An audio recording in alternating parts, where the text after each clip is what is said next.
Good day.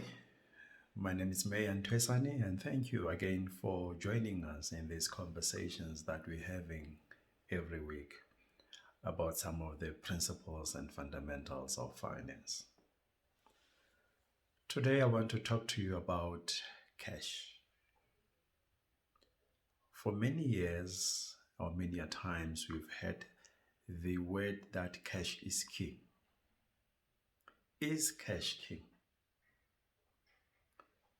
Well, I want to tell you that cash by its own way is not king, but cash flow is king. Now let's look at the difference between the two. Let's look at the difference between cash and cash flow.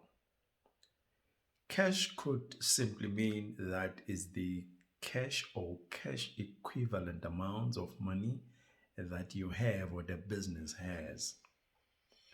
Now, I'm predicating my assumptions on the fact that we don't necessarily operate a cash-based entities or cash-based businesses.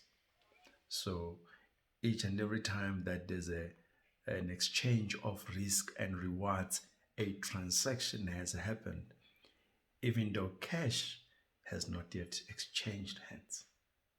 It doesn't mean you haven't generated a revenue simply because you haven't received cash. If we then look at it from that point of view, can we then still say cash is king? I think cash flow is king because the survival and the backbone of the business is its ability to constantly and continuously generate positive cash flow. In fact, when you look at entities that look into buying other businesses, what they look at the possibilities that this entity in future will generate positive cash flows. Let's use a different example. If the entity is to engage in a particular project, one of the drivers of whether this project will be taken or not, it's looking at the project's ability to generate cash flows into the future. So cash flow is king, not cash. So how do you make sure that you've got a healthy cash flow in your business? What are some of the arguably simpler strategies or things that you need to be looking at, especially during economic hardships? How do you make sure that you maintain a positive and a healthy cash flow in your business?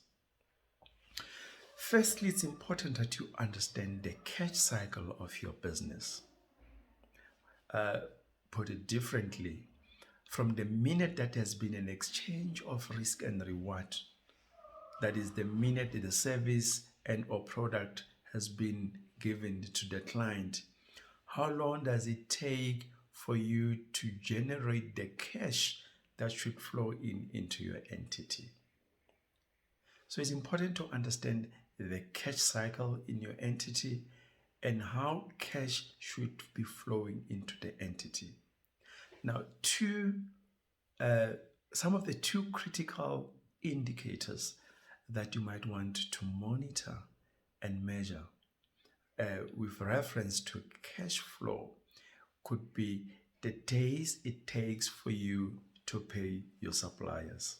Why is that important? It's important because for you to pay the suppliers, it means it's a cash outflow out of the entity.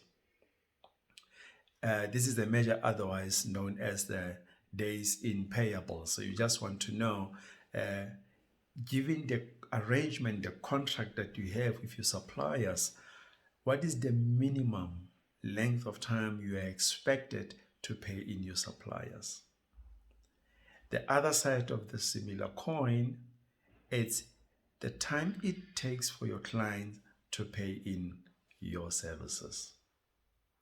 So if you're rendering a service today or you're rendering your product today and you've dispensed the invoice, How long is it going to take you before you actually receive the cash that flows from that transaction into your entity?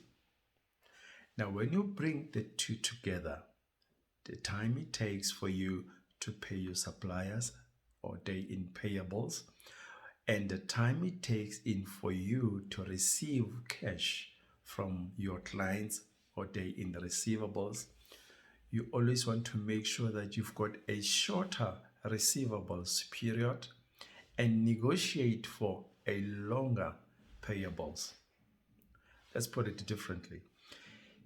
If you render a service today, your service level agreement with your clients is to have the services paid for, let's say for an argument's sake, in 30 days.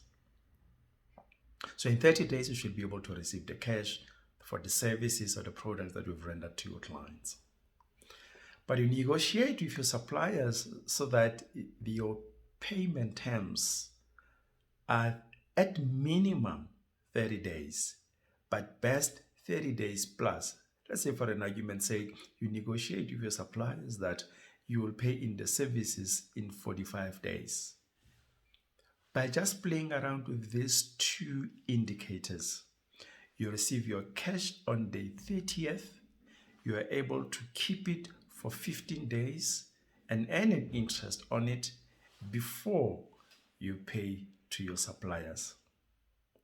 So cash in by itself is indeed not king, but comprehension, management, and